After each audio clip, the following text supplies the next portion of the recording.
Assalamualaikum warahmatullahi wabarakatuh. Hari ini adalah pertemuan ke-6 mata kuliah konsep bisnis teknologi, yang mana pada pertemuan kali ini kita akan membahas tentang aspek sumber daya manusia dan organisasi.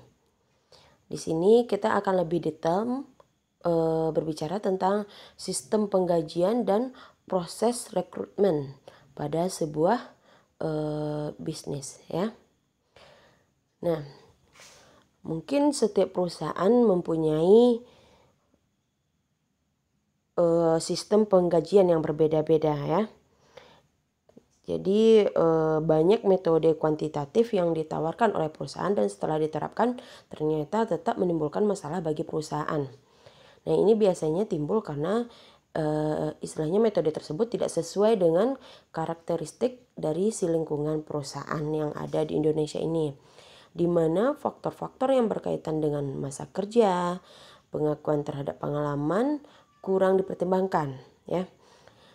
Selain itu, aspek perlindungan dan kesejahteraan seperti pemberian asuransi ataupun program pensiun yang umumnya diberikan perusahaan ataupun dikelola oleh instansi lain memiliki kaidah-kaidah yang telah diatur oleh perundangan ketenagakerjaan.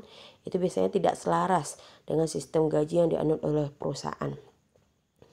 Jika misalkan Anda kerja di luar negeri, itu biasanya di luar negeri itu dia lebih memperhatikan aspek kesejahteraan dari karyawannya. Nah, kalau Indonesia ini masih hal agak tabu, ya. Apalagi kalau kita kerja di swasta.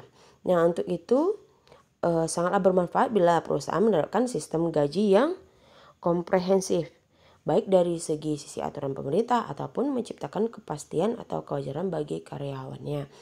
Nah, biasanya kalau untuk pemerintah, dia akan membuat sebuah aturan untuk perusahaan-perusahaan swasta bagaimana cara menerapkan sistem penggajian di perusahaan swasta. Walaupun dibalikkan lagi nanti, akhirnya dibalikkan kepada perusahaan yang mampu nggak si perusahaan menggaji karyawan tersebut dengan sebesar sekian misalnya.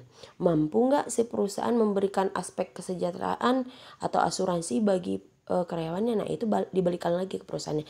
Nah, tetap saja pemerintah itu biasanya udah menerapkan aturan untuk perusahaan swasta.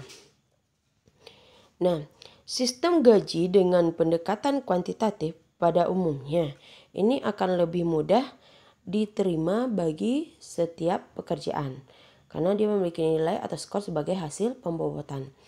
Nah, skor tersebut akan mencerminkan beban kerja bagi individu yang memangku pekerjaan tersebut. Nah, istilahnya gini, misalnya seorang karyawan diberikan jam kerja efektif 12 jam. Nah, lebih dari 12 jam itu akan dijadikan sebagai bonus, ya. Itu nilainya diskor. Itu namanya pembobotan, ya. Nah, bagaimana manfaat sistem penggajian ini? Manfaatnya sangat banyak, ya. Yang pertama, sebagai daya tarik bagi tenaga kerja yang diperlukan oleh perusahaan, ya. Jadi misalnya jika sebuah perusahaan membutuhkan karyawan baru, nah ketika mereka mengadakan wawancara, nah mereka akan menyebut kerja di perusahaan ini gajinya sebesar segini. Nah, itu menjadi daya tarik bagi si tenaga kerja tadi, ya. Kemudian yang kedua, memelihara keberadaan karyawan untuk tetap bergabung dengan perusahaan. Nah, perusahaan yang baik adalah perusahaan yang sistem penggajiannya teratur. Ya, misalnya di sini selain ada gaji pokok, kemudian pasti ada tunjangan jabatan, tunjangan lama kerja, tunjangan keluarga dan sebagainya. Ya, tapi kalau si karyawan hanya mendapatkan hanya gaji pokok saja, itu agak kurang menarik bagi karyawan. Bahkan si karyawan ini mungkin bisa melihat perusahaan yang lain yang lebih bonafit untuk pindah. Kemudian yang ketiga, sebagai imbalan atau kompensasi yang setimpal atas prestasi yang telah diberikan karyawan, ya. Jadi istilahnya karyawan ini merupakan sebuah aset perusahaan. Nah, kalau si karyawan ini bekerja dengan lebih bagus, tidak ada salahnya si perusahaan memberikan sebuah imbalan atau kompensasi. Nah, agar apa? Agar si karyawan ini lebih semangat kembali untuk bekerja dan menghasilkan menghasilkan sebuah keputusan-keputusan yang bagus dan hasil yang bagus. Kemudian yang keempat, yang keempat itu mencerminkan adanya keadilan yang mendasari perhitungan pembayaran. Misalnya seperti ini. Seorang karyawan yang bekerja 5 tahun tidak akan sama dengan karyawan yang baru bekerja setahun. Nah, itu adil ya, karena karyawan yang bekerja 5 tahun otomatis dia udah istilahnya udah profesional dan dia udah lebih mengerti tentang bagaimana prosedur yang ada di perusahaan. Nah, kalau yang baru masuk otomatis dia masih dalam proses belajar ya. Nah, kemudian yang kelima, tidak bertentangan dengan peraturan pemerintah. Nah, ini biasanya pemerintah udah menerapkan untuk sebuah perusahaan swasta bagaimana tata cara sistem penggajian di perusahaan swasta ya.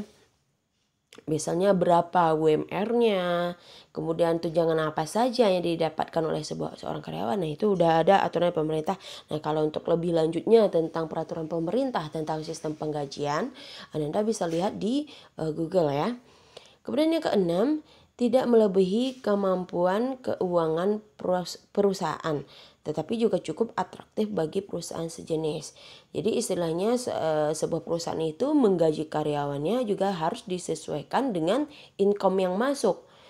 Jangan income yang masuk 4, yang keluarnya 5, malah jadi tekor ya. Nah, itu tadi manfaat secara umum. Sedangkan manfaat khususnya itu dengan sistem penggajian yang mendasarkan diri pada beban kerja ya dan dilakukan pembobotan secara kuantitatif, maka akan diperoleh manfaat antara lain.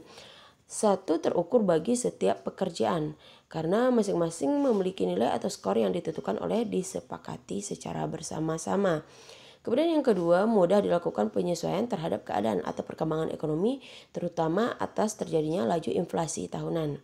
Kemudian yang ketiga, fair, karena sebanding dengan karya individu yang disumbangkan untuk tempat kerjanya. Ya. Nah, kita masuk ke metode pendekatan. Nah, pada prinsipnya penilaian jabatan dilakukan dengan membandingkan antara suatu tugas jabatan dengan jabatan lainnya. Dari perbandingan tersebut akan diperoleh nilai masing-masing jabatan yang merupakan nilai relatif suatu jabatan terhadap lainnya. Contohnya gini, sebuah perusahaan pasti mempunyai departemen keuangan sama departemen penjualan. Nah, kira-kira kalau diukur mana nih pekerjaan yang lebih berat. Nah, di sana kita bisa mengukur skor pembobotan untuk sistem penggajiannya. Nah, sesuai dengan tujuannya, maka hasil penilaian jabatan akan digunakan untuk menyusun sistem gaji tadi. Sehingga untuk kepentingan tersebut perlu diketahui karakteristik pekerjaan yang dapat dikompensasikan. Nah, karakter tersebut lazim disebut sebagai faktor-faktor jabatan.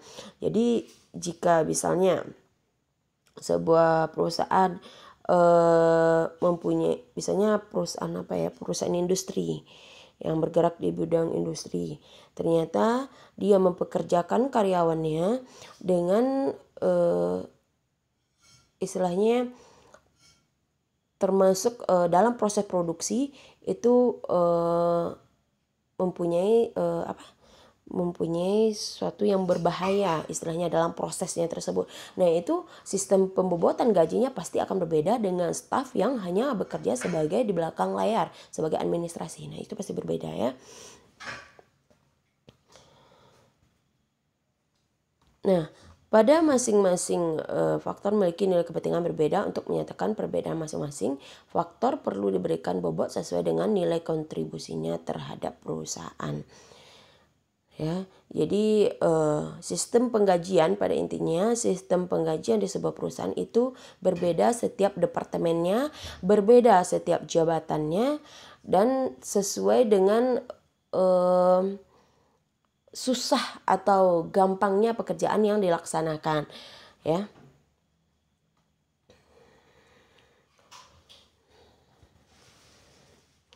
Nah, nilai hasil akhir pembobotan untuk suatu tugas atau jabatan pekerjaan disebut sebagai imbalan dari kinerja yang diperoleh dengan mengalihkan skor yang didapat sebagai hasil pembobotan dikalikan dengan konstanta rupiah tertentu. Sedangkan gaji atau imbalan ataupun kompensasi yang diterima karyawan adalah berupa hasil penyembelahan gaji pokok yang ditambah dengan imbalan kinerja, ya. Jadi hal-hal yang penting diperhatikan dalam sistem penggajian yang pertama tadi perbedaan jabatannya, kemudian bagaimana kinerjanya karyawannya, kemudian bagaimana faktor lama atau barunya sebuah karyawan bergabung di sebuah perusahaan, kemudian ada satu lagi, faktor pendidikan juga mempengaruhi dalam skala sistem penggajiannya. Nah, kita masuk ke ruang lingkup pelaksanaan, di mana ruang lingkup penyusunan sistem gaji mencakup yang pertama adalah penelitian pendahuluan. Ya, jadi di sini ditelaah struktur organisasi yang berlaku pada saat dibuat sistem penggajian, ya. Kemudian dievaluasi pekerjaan atau jabatan, ya. Kemudian yang ketiga, penelaahan berbagai jenis tugas atau pekerjaan atau jabatan di lapangan, ya. Jadi untuk sistem penggajian ini tidak hanya ditebak-tebak saja sistem penggajian ini, tapi harus ada penelitiannya dulu, pendahuluannya dulu, ya, harus ditelaah dulu. Kemudian yang kedua, baru dibuat desain sistem penggajiannya.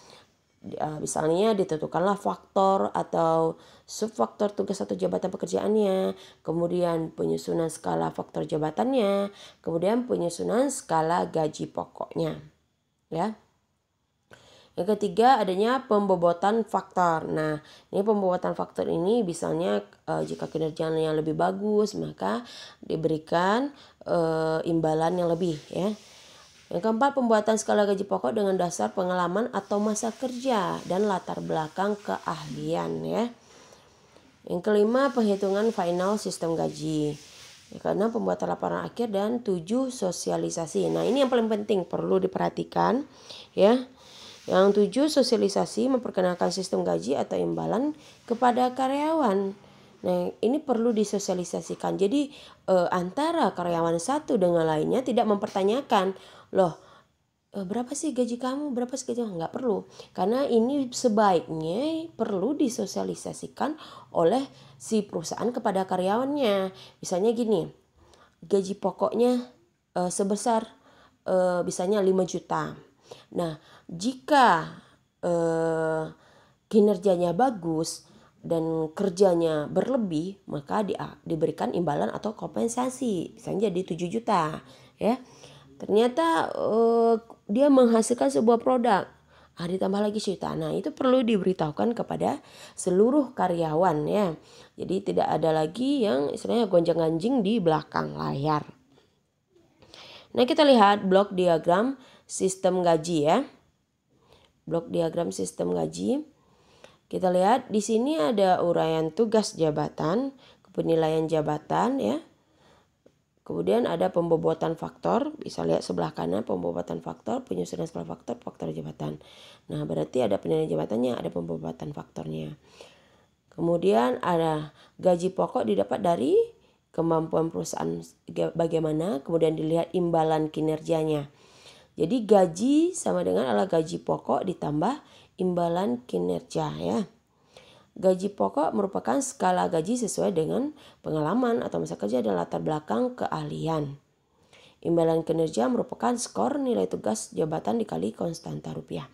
Nah, kita kembalikan lagi kalau gaji pokok itu, ya, didapat disesuaikan dengan kemampuan perusahaan untuk menggaji karyawannya, ya.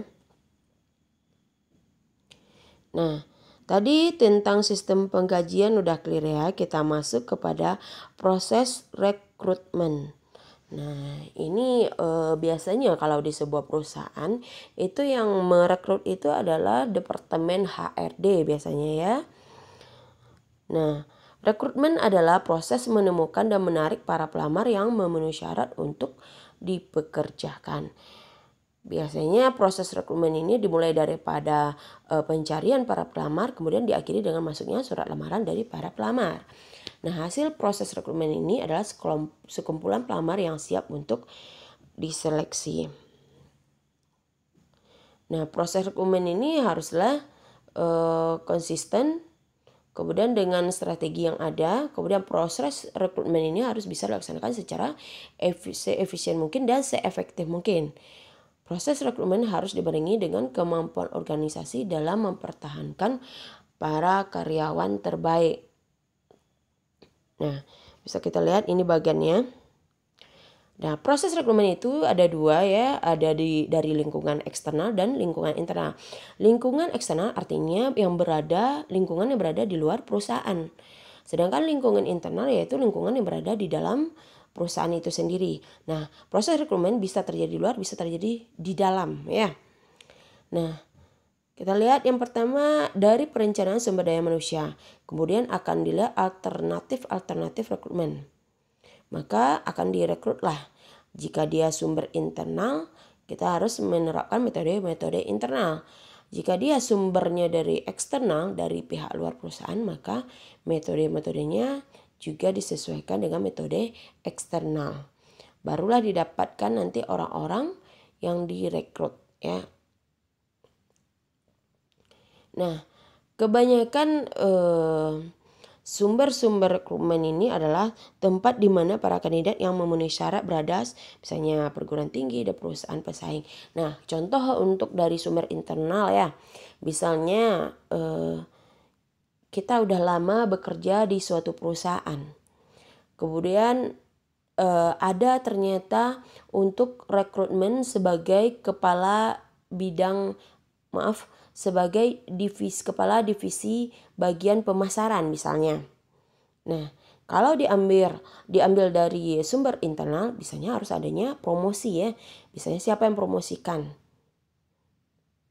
Harus ada yang promosi. Teman biasanya mempromosikan si A ini kerjanya bagus. Pimpinan lain mempromosikan si A ini kerjanya bagus. Maka lebih layak dia diangkat jadi kepala divisi pemasaran. Nah, kemudian juga sumber internal itu ada yang kedua namanya transfer. Nah, transfer yang dimaksud di sini adalah misalnya sebuah perusahaan mempunyai anak perusahaan lainnya. Misalnya pusatnya di kota di Jakarta, kemudian anak perusahaannya ada misalnya di Jogja. Nah, kita akan barter istilahnya, yaitu misalnya ditariklah staf yang terbaik di Jakarta yang di pusat untuk menjadi kepala divisi pemasaran yang ada di Jogja. Nah, itu contohnya ya. Kemudian yang ketiga, penarikan kembali. Nah, penarikan kembali ini maksudnya gini. Misalnya sebuah perusahaan ini telah mengalami pilot. Nah, untuk sementara karena tidak mampu sebuah perusahaan ini menggaji karyawannya, maka karyawannya akan dirumahkan. Jadi ketika dia dirumahkan tetap digaji dengan gaji pokok. Nah, ketika perusahaan udah mulai membaik, maka akan ditarik kembali orang yang internal tadi yang udah bekerja lama untuk perusahaan. Ditarik yang sudah ada. Karena kenapa manfaatnya menarik orang internal? Karena dia udah mengerti bagaimana prosedur dalam prosedur pekerjaan yang berada di perusahaan tersebut ya. Nah, itu sumber internal berarti ada 3 tadi ya, promosi, transfer, penarikan kembali. Kemudian kita lihat sumber eksternal ya. Sumber eksternal itu udah jelas ya, berarti yang lulusan universitas ya. Kemudian adanya pesaing dalam pasar tenaga kerja. Kemudian kita lihat ini poinnya 4, mantan karyawan. Nah, mantan karyawan di sini adalah misalnya dia seorang mantan karyawan di perusahaan B ingin masuk ke perusahaan A. Nah, berarti dia udah mempunyai pengalaman sebelumnya ya. Walaupun tidak perusahaan yang sama, itu mantan karyawan. Kemudian pengangguran ini misalnya seseorang yang telah lulus universitas tapi masih belum bekerja ya. Nah, itu bisa dijadikan sebagai sumber eksternal untuk merekrut karyawan. Kemudian yang keenam dari wirausahawan. Nah, misalnya dia mempunyai usaha sendiri, tetapi dia juga pengen untuk menjadi seorang karyawan di sebuah perusahaan tertentu. Nah, itu ya.